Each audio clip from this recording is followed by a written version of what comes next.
Guys welcome to our channel. और आज हम एक बहुत स्ट्रेंज वीडियो देख रहे हैं कि why Israel is afraid of Pakistan. Because कहीं ना कहीं देखा जाए तो इजराइल को हमेशा से एक बहुत बेखौफ देश की तरह देखा गया है, क्योंकि किस तरीके से उसने अभी रिसेंटली कतर पे भी अटैक कर दिया था, जिसकी वजह से सऊदी अरेबिया और पाकिस्तान को सबको साइन करना पड़ता और साथ आना पड़ा था।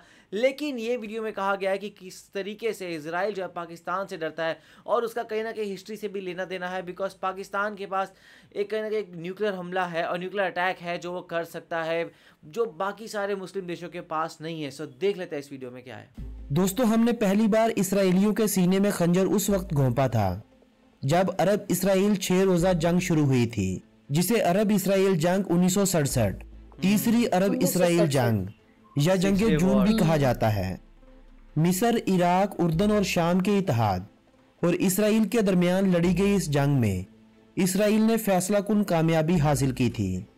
दरअसल हुआ यह था कि मिस्र के सदर जमाल अब्दुल नासर ने पहले तो यमनी हुर्रियत पसंदों के एक गिरोह से इत्तेहाद करके सितंबर 1965 में इमाम यमन का तख्ता उल्ट दिया और इसके नतीजे में शाह पसंदों और जमहूरियत पसंदों के दरमियान जंग छिड़ गई। तो सदर जमाल अब्दुल नासर ने अपने हामियों की मदद के लिए वसी पैमाने पर फौज और असला यमन भेजना शुरू कर दिया और चंद माह के अंदर यमन में मिस्री फौजियों की तादाद 70,000 तक पहुंच चुकी थी। बिलाशुदा सदर जमाल अब्दुल नासर के इस जुर्रतमंदाना इक़दाम की वजह से अरब के एक इंतहाई पसमानदा मुल्क यमन में बादशाहत का कदीम और फरसूदा निज़ाम तो ख़त्म हो गया और जमहूरियत की दाग बेल डाल दी गई। लेकिन यह इक़दाम खुद मिस्र के लिए तबाहकुन साबित हो गया। सदर नासर यमन की फौजी इमदाद के बाद इस गलतफहमी में मुब्तला हो गए थे कि अब मिस्र दुनिया अरब का सबसे ताकतवर मुल्क बन गया है। वो इसराइल के मुकाबले में रूस पर मुकम्मल भरोसा कर सकता है। चनाचे एक तरफ तो उन्होंने ताकत के मुजाहरे के लिए हजारों फौजी यमन भेज दिए और दूसरी तरफ इसराइल को धमकियां देना और मुश्तिल करना शुरू कर दिया। अक़वाम मुत्तहिदा की जो फौज 1956 से इसराइल और मिस्र की सरहद पर तैनात थी, सदर नासर ने इसकी वापसी का मुतालबा कर दिया और आबनाए अकबा को जहाज रानी के लिए बंद करके इसराइल की नाकाबंदी भी कर दी।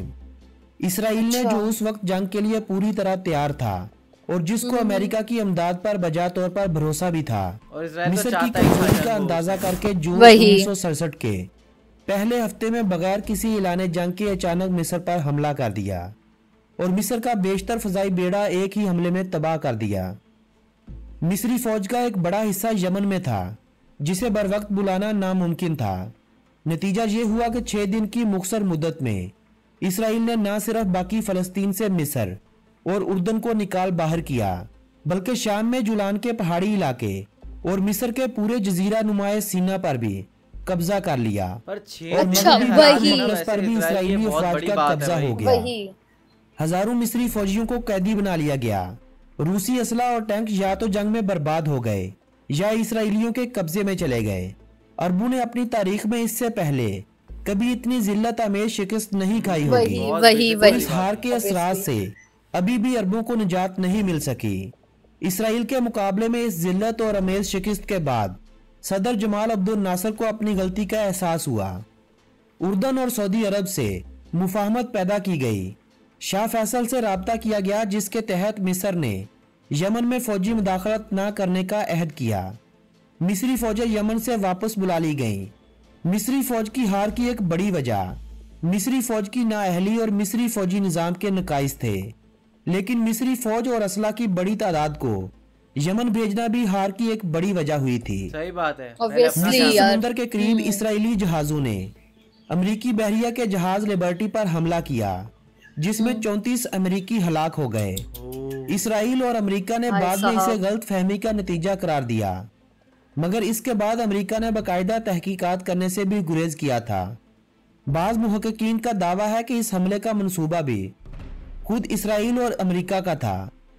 इरादा यह था कि जहाज डूबने के बाद सारा मलबा मिस्र पर डालकर अमरीका को बराह रास्त इस जंग में घसीट लिया जाएगा, मगर चूंकि जहाज डूबा नहीं था इसलिए मिस्र पर इल्जाम नहीं लगाया जा सका था।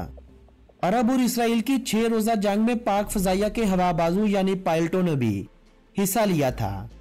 पाकिस्तानी हवाबाज उर्दन, मिस्र और इराक की फजाइया की जानब से लड़े थे। और इसराइली फिजाइया के 3 जहाजों को मार गिराया था, जबकि इनका कोई नुकसान नहीं हुआ था। क्या बात। दरअसल हुआ यह था कि अरब ममालिक ने पाकिस्तान से अपील की थी कि इसराइल ने अचानक हमला कर दिया है और इनके माहिर पायलट नहीं रहे। इस पर पाकिस्तान ने फौरी तौर पर 1 दर्जन से जायद पायलट भेजे थे, 1 दर्जन, जिन्होंने दादे शुजात दी और इसराइल पर कई कामयाब परवाजें भी की। अरब ममालिक में बमबारी की गर्ज से आने वाले 3 जहाजों को मार गिराया, जबकि इसराइली जमीनी दस्तों को भी ठीक ठाक निशाना बनाते रहे। उन्होंने दर्जनों जासूसी परवाजें करके भी तोपखाने की मदद की, जबकि पसपाई में भी अरब फौज को हवाई मदद देकर महफूज बनाया गया। पाकिस्तानी पायलट्स की तरफ से हिस्सा लेने का मामला छुपा रहने वाला तो नहीं था, इसीलिए इसराइल ने खूब धमकियां दी और फिर वो इस वक्त फाते भी था। 6 रोज तक जारी रहने वाली इस जंग में अरब अफवाज के 21,000 फौजी हिलाक हुए थे, 45,000 जख्मी और 6,000 कैदी बना लिए गए थे, जबकि अंदाजन 400 से ज्यादा हत्यारे भी तबाह हुए थे।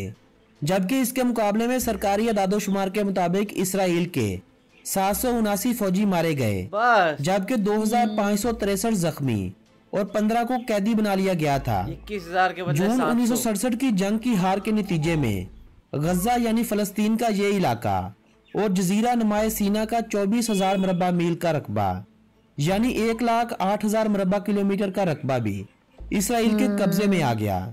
नहरें सुइज बंद हो गई और मिस्र जजीरा नुमाए सीना के तेल के चश्मों से भी महरूम हो गया था। सदर जमाल अब्दुल नासर ने हार की जिम्मेदारी तस्लीम करते हुए फौरन इस्तीफा दे दिया, लेकिन इनका इस्तीफा वापस लेने के लिए काहिरा में मुजाहरे किए गए और सदर जमाल अब्दुल नासर ने अपना इस्तीफा भी वापस ले लिया। इस तरह सदर नासर का इक़्तिदार तो कायम रहा, लेकिन 1967 की शिकस्त के बाद मिस्री फौज की इज्जत खाक में मिल चुकी थी। लोग फौजियों को देखकर फिक्रे कसा करते थे, जिसकी वजह से फौजियों की आम औकात में वर्दी पहनकर सड़कों पर निकलने से भी रोक दिया गया था।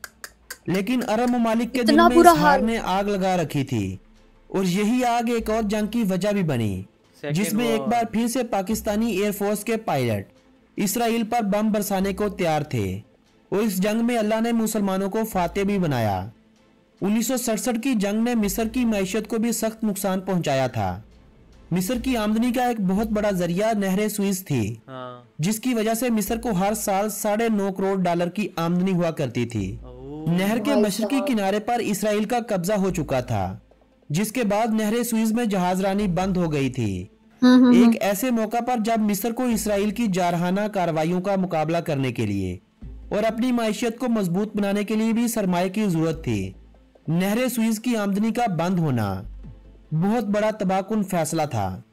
लेकिन सऊदी अरब, कुवैत और लीबिया आड़े हाथों आए। तीनों ने मिलकर $9.5 करोड़ सालाना की अमदाद फराहम करके नहरे सुइज की बंदिश से होने वाले नुकसान की तलाफी भी कर दी। जुलाई 1968 में सदर जमाल अब्दुल नासर ने रूस का कामयाब दौरा किया, जिसके बाद रूस ने मिस्र को अज़-सर-ए-नौ मुसल्लह करना शुरू कर दिया। रूस ने पहली मर्तबा जमीन से हवा में चलाए जाने वाले कम फासले के मिसाइल मिस्र को दिए। आवाज की रफ्तार से 1.5 गुना तेज चलने वाले जेट तैयारे और 500 टैंक देने का वादा किया।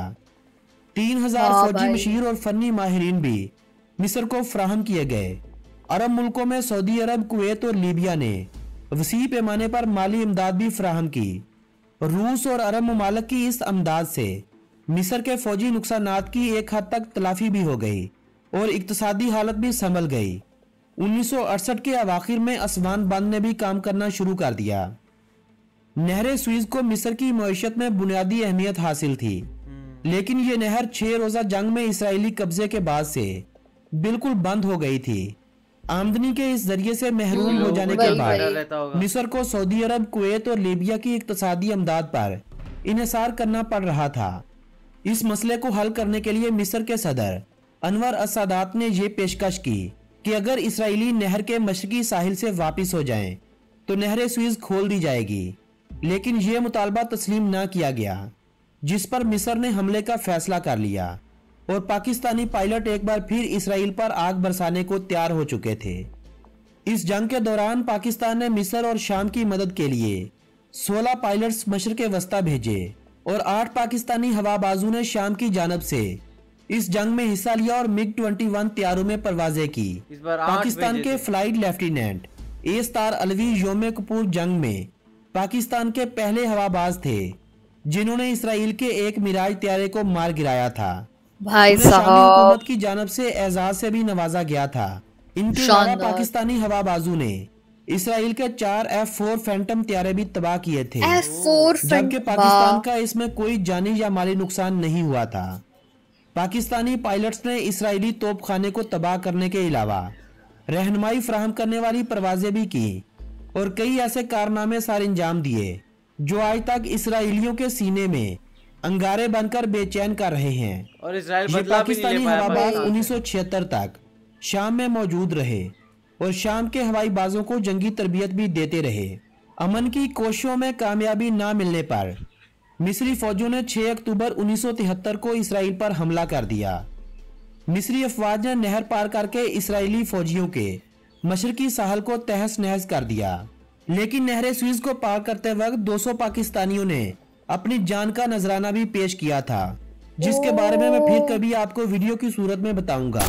वाह यार, लिटरली मतलब कि पाकिस्तानी पायलट्स की जितनी तारीफ की जाए कम है। हम लोगों को पता लगा कि कैसे जो पाकिस्तानी पायलट है, मतलब कि उन्होंने जो इजराइल है उसके इतने बड़े बड़े प्लेन्स को भी मतलब कि खराब करवाया था, बेसिकली उनको डिस्ट्रॉय किया था, और जिसमें से F4 भी बोला गया था। और हम लोगों को पता ही है कि अगर ये अमेरिका का F4 है तो यार लिटरली मतलब शानदार ही बात है, लेकिन अगर ये इजराइल का F4 है तो भी मतलब कि लग तो रहा है कि काफ़ी ज़्यादा पावरफुल है। फिर हम लोगों को ये भी पता लगा कि कैसे जो पाकिस्तान है उसने काफ़ी मदद भी करी है ना। और इनकी जो जंग हुई थी इजराइल के, मतलब कि इजराइल के साथ, उसमें मतलब इजराइल को भरा नुकसान देखना पड़ा बेसिकली, इसीलिए ही जो इजराइल है वो पाकिस्तान से डरता है। वही मेरे ख्याल से इजराइल जो है उसने वॉर तो हमेशा अरब वर्ल्ड के साथ किया है और हर वॉर वो जीता भी है, लेकिन बीच में जब भी पाकिस्तान आया है तो उसको वो परफेक्ट डैमेज दिया है, जिसकी वजह से कहीं ना कहीं इजराइल भी हिम्मत नहीं करता था कि भाई वो पाकिस्तान को इस वॉर में लेके आए। वरना जैसा इजराइल की हमने देखा है कि वो जाके पाकिस्तान पर अटैक कर सकता था, बट उसे पता था कि पाकिस्तान ने भी फिर अटैक किया और स्ट्रेट ऑन अटैक किया, क्योंकि अभी तक तो पाकिस्तान से एज अ दोस्त अटैक कर रहा था, बट अगर स्ट्रेट ऑन अटैक किया तो वो प्रॉब्लमेटिक हो सकता है। तो आपका इस बारे में क्या कहना, आप हमें कमेंट सेक्शन में जरूर बताएगा। तो इसे लाइक करते जाइए, कमेंट करते जाइए, शेयर करते और जाइए सब्सक्राइब करते जाइए। बाय। बाय।